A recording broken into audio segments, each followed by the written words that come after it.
guys. Just start. From the dawn of time, human beings have desired one thing: to be loved. Now, somehow that's changed.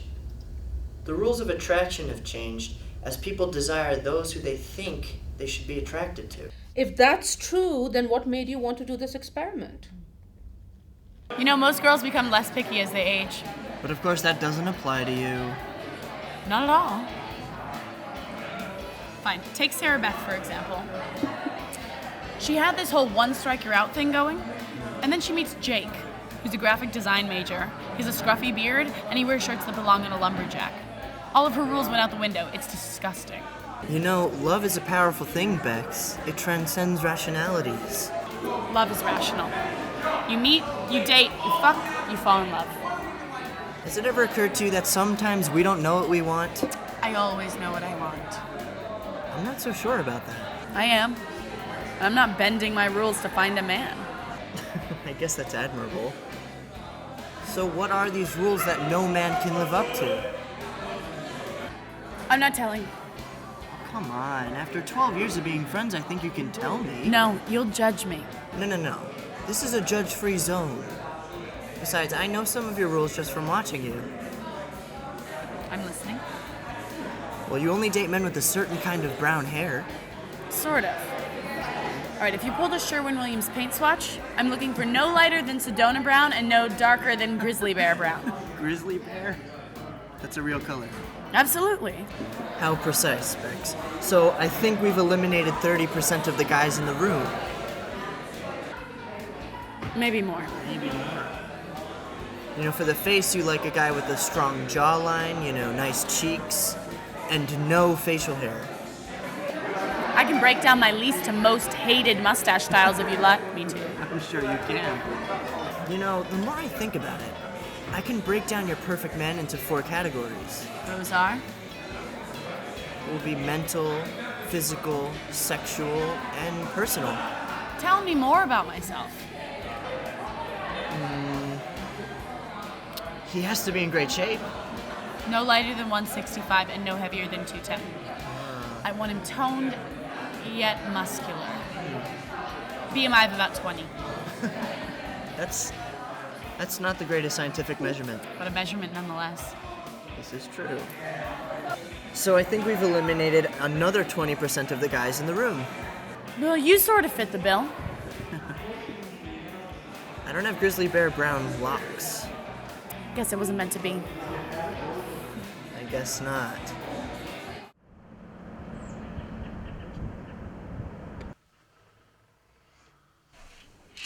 Bex. Bex. Water. Tylenol. Water.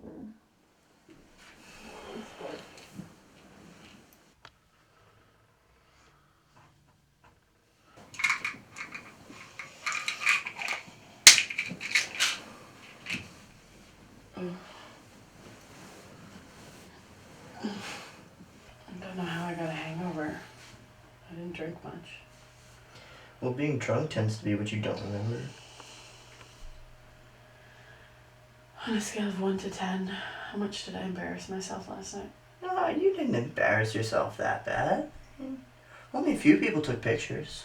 Oh, there was this one person who filmed you flashing the bartender for another drink, and you screamed, "Mardi Gras!" Oh my god. Well, you seemed to be having a good time, and Henry was having fun too. Who the hell is Henry? That frat boy you hooked up with at the bar. Did we make out? Yeah, right there on the pool table. The bartender kicked you both out. And then what happened? And you went to his room. He lives 3 floors down. How do you know that? I ran into him at breakfast. He said you mentioned something about 82%. 82%? Yeah, apparently while you were making out in the elevator, you whispered to him, "I'm sorry, but you're only 82%. If only you were my 100%. All I remember is falling asleep in your bed.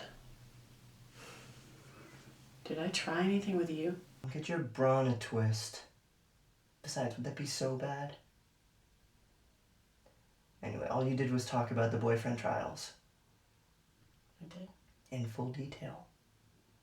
It sounds like a bad spin-off of The Bachelorette. That's why I never told you about it. So, the clinical trials, also known as the boyfriend trials, started. Through 4 trials, we began to find the subject, a female, the perfect boyfriend. We started with 272 men with specific qualifications like hair or major. Trial 1 was purely mental.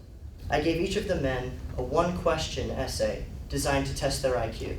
This is the entirety of your mental aptitude test? You sound unhappy. This is serious.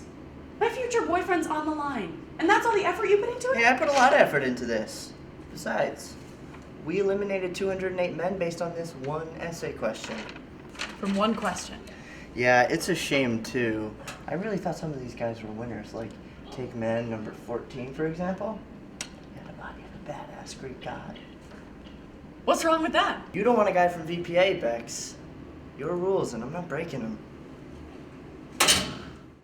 Trial number 2 was more difficult. How do you quantitatively test a man's personality? So, I went to the woman's Bible.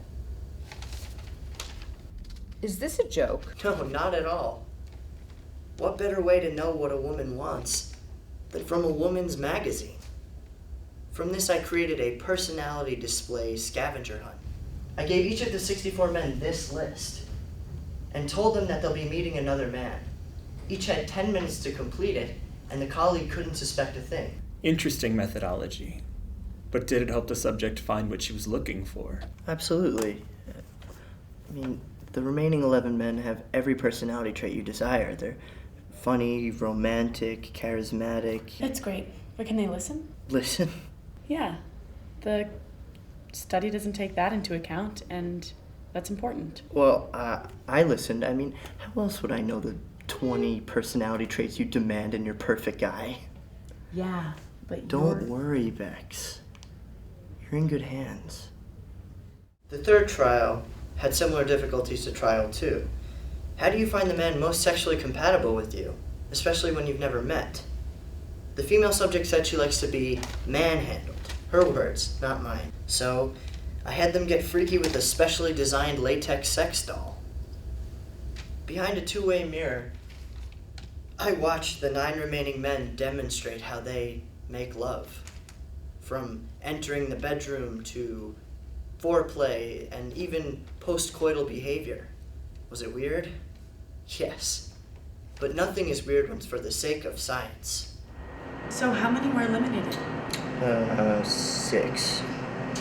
Yeah, I had to send man 148 back in after he asked if man 214 could join him.